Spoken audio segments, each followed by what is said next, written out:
It is often said that the best coaches look at their roster, look at the talent, look at what their players do well, and they build their offense or their defense around the talent. Sometimes, as a player, you have to do the things that you may not be comfortable doing or don't normally do well, and you have to do it for the betterment of the team. Can Doug Peterson and Carson Wentz figure this out against the Seattle Seahawks and Russell Wilson, who scared the hell out of me? 18th pick in the NFL draft. Hey, make us lunch. We're hungry.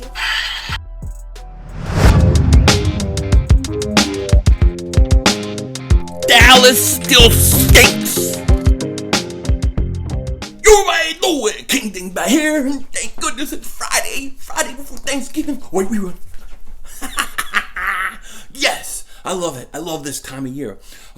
Eagles, Seahawks this Sunday. I'm going to Vegas after. I hope you all are doing well. I hope you guys are going to enjoy your Thanksgiving week. But before we get into all that, we got a huge game this weekend versus Seattle Seahawks. We do. And I've said it for weeks now. Between the Patriots game and Seahawks game, if we come out 1-1, I'm okay. So if the Eagles could win this game, I feel like we're in a good situation. Now, if we lose this game, we're not mathematically eliminated from the playoffs. We just need somebody to beat Dallas before we play them. So and we have to win out. So it makes it harder. We need this game. And Russell Wilson and that Seattle Seahawks team scared the hell out of me. I have nothing but respect for Russell Wilson. I talk all off season about I wish Carson Wentz would study Russell Wilson, because the way he moves around the pocket and, holds on to the ball and gets out of certain situations and knows when not to take a hit. To me, he's a genius quarterback. And to me, him and Lamar Jackson are the front runners for MVP. So we have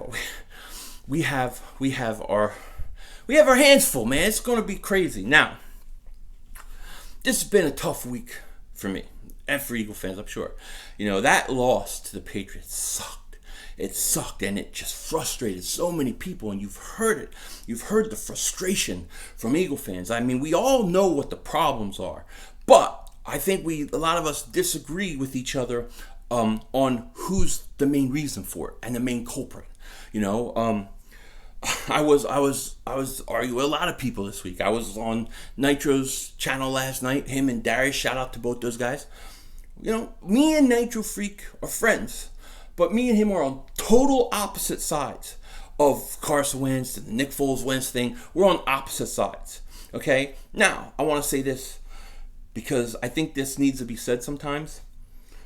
Just because we disagree doesn't mean I don't respect his opinion or respect somebody else's opinion out there. Okay? Nobody has all the answers. Okay? We all see different things. And just because somebody doesn't agree with you doesn't mean they're being dishonest in what they're saying. Okay? Now, you look at Nitro and there's some other guys out there, they don't think Carson is that good. They don't think he's played that well. He's not that good. You get guys like me and Lord Brunson who do and say, he's got trash around him. What do you want from him? So, it's very interesting, and there's a lot that we're going to have to figure out in the off season.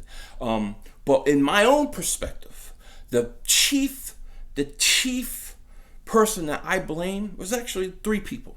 Okay, to me, the most responsible for the situation the Eagles are in: Howie Roseman, Doug Peterson, Mike Rowe. To me, those guys haven't been great. They haven't been great. Now, Doug Peterson's a good coach. I believe it.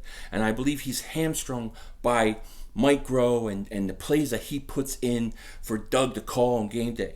But here's a fundamental belief that I've always been taught, grown up, and you've always heard. And that is that a good coach takes the talent around him and develops his schemes according to that. He plays to his players' strengths. It is never, in my 44 years growing up, it has never been where you say a quarterback that is good at doing this needs to become this for the coach.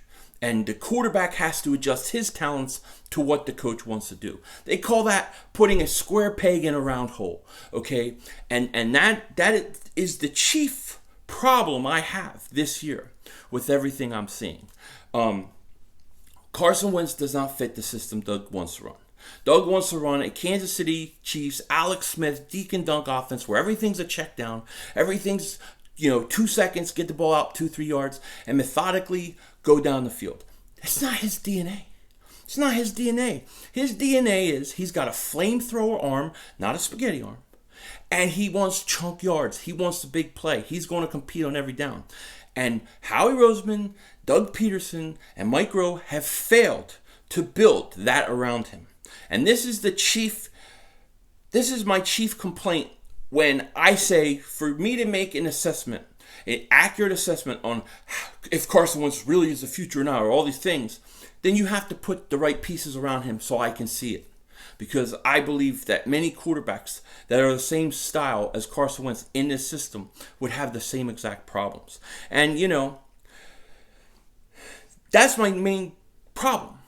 But I got to say this.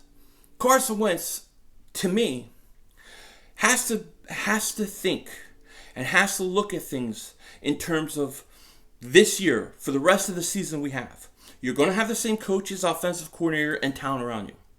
Okay? I know that your DNA is to go downfield. I know you're a big arm quarterback. You want to make the plays. You press at times. And I know you got trash. You play with literally trash wide receivers. Okay? Worst I've seen in franchise history. Worst in the National Football League. I get it. But Carson, you're going to have to say, for the rest of the year, it's not Carson Wentz. I'm Carson Foles. I'm Carson Foles, and I'm going to be check down Charlie, and I'm going to throw those 2 passes, and we're going to go methodical, 10 minutes drives, and that's how I have to play. Because it's the only thing you can do. Because what you're trying to do, what Carson's trying to do with the way this offense is built around is very hard. And it does cause problems, and Carson has made mistakes on it. Now, I do think it's funny, and I'm going to shout out my man, Lord Brunson, because me and him see this similar. I think it's funny that you look at Carson, a guy who's trying to get chunk yards, make big plays, throwing into tight windows, firing just bullets. He's got 4 interceptions. He's only got 4 interceptions. It's not like he's deking and dunking so much that he's only throwing high percentage passes. He doesn't. He goes for the yards. I'm a bit of a gambler, right? I'm a gambler. I like to gamble. I like to take chances. Carson Wentz is that kind of guy, and I love it. I love it. I love that Brett Favre gunslinger type. I don't even mind if he threw more interceptions because I don't mind taking a chance. But Carson has to recognize at this point that for the rest of this year, you're going to have to adjust, man. You're going to have to make the adjustments and show this team that you can. And you have to become check down Charlie. You're going to have to be 2 seconds, Carson Foles here, Carson Foles here, Carson Foles here. That's what you're going to have to do. It's the way it is.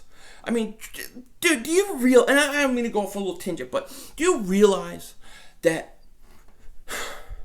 there's reports came out this week saying that the Eagles were shopping Nelson Aguilar, but they wanted a 2nd round pick.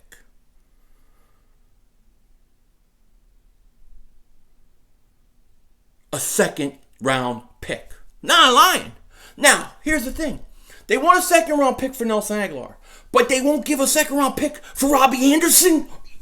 Are you kidding me? Are you kidding me? This is insane. Robbie Anderson's left toenail, the little pointy part, has more catching ability and receiving ability than all Nelson Aguilar. Mr. Two Left Feet. You know what I mean? I don't get it. So, this is the kind of stuff that frustrates me. It frustrates me. But, look, we are in a situation where I think Doug and Mike Rowe have to do a better job on offense. When you go out and you play Seattle this Sunday, you're not going to change your whole offense for Carson. You're not going to do it. You're not going to change the style. That has to be done in the offseason. So what I need from Doug Peterson, from what I need from him, is I need him to start incorporate some simple things. I need to see Carson Wentz rolling out more. He rolled out a ton in 2017. They moved that pocket. They got him out. I need a lot of rollouts. I need Carson Wentz buying time because this will give the receivers more time to get separation because they don't get it. And Carson has to be okay with taking that 3-yard pass, that 2-yard pass. I know it's against what he wants to do. It's against his DNA. But you got to do it for the betterment of the team, man. Okay? Now, we got a lot of other issues going on. No Lane Johnson. Jordan Howard still not clear. Alshon Jeffrey hurt. Nelson Aguilar hurt. I'm willing to take a chance putting somebody else out there instead of Nelson Aguilar. I know he's still the fastest guy, got the most physical talent, but I'm still willing to take a chance. But, if you don't have Alshon, you're not going to have Nelson, you're not going to have Lane Johnson, you may not have Jordan Howard. I mean, it's more important to get Carson out in space, to roll him out. And this is something that doesn't have to change your whole offense, but it's something simple that the Eagles can do and incorporate this week. The other thing they have to do is they got to run the ball as much as they can. They got to lean on Miles Sanders and Jay Ajayi. And if Jordan Howard doesn't play, then that's a big loss for us. But we're going to have to run the ball. We need to run the ball to keep Russell Wilson off the field. That's the key. Keep his ass off the field. It's tough, man. The Eagles offensively got tons of problems. There's no doubt about it. And look, Carson, when you get late in the game and you're trying to, you can't miss those passes, man. Can't miss it, all right? And Doug, you need to roll him out. You need to create things. Create plays in which you have Miles Sanders going downfield, where you have Carson buy time and maybe people get open, like that Arcega-Whiteside where Carson rolled out. That was kind of Carson making a play on his own, but if you had more plays like that, maybe these receivers get open more. So I really want to see the Eagles pound the ball versus Seattle. I mean, pound it. I want to see Doug Peterson incorporate rollouts and things to buy Carson Wentz time to get him out of pocket. Remember, no Lane Johnson, Andre Dillard's playing right tackle. Andre Dillard said that to play right tackle after playing left tackle his whole career is like trying to, being a right-handed writer and trying to write with your left hand. That's pretty difficult. Are we sure we're making the right move? What happens if Jason Peters goes out again? He always goes out. Do you move him back or do you put Big V in? I don't know. Okay, but these are the issues we have. So for me, the Eagles' keys on offense have to be Doug and this offense. They have to pound the ball. They have to roll Carson out, move him around because he doesn't need to sit in the pocket, especially with what's going on in the offensive line. And then Carson Wentz has to be Carson Foles. He's going to be Carson Foles and be willing to adapt what he's good at and likes to do for the betterment of the team and the check down. And that's what I'm looking for him to do, to really just check down, a lot of small passes. Don't expect 3 touchdowns, 350 yards. You're not going to get that. You may get 1, 2 touchdowns, 180, 190 yards, because that's the receivers you got. Okay? But he can do that. He can play that check down game. It'll go a long way. Now, in the offseason, we got to revamp this whole offense. Okay? As far as the Eagles' defense, and this is where I think the key is going to lie, is can the Eagles' defensive line contain Russell Wilson?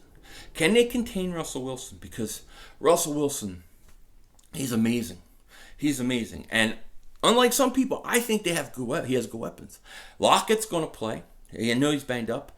Then you have, and Howie Roseman, you could have had Jadeveon Clowney, Josh Gordon, and DK Metcalf. Now, I can tell you that the fans wanted all three.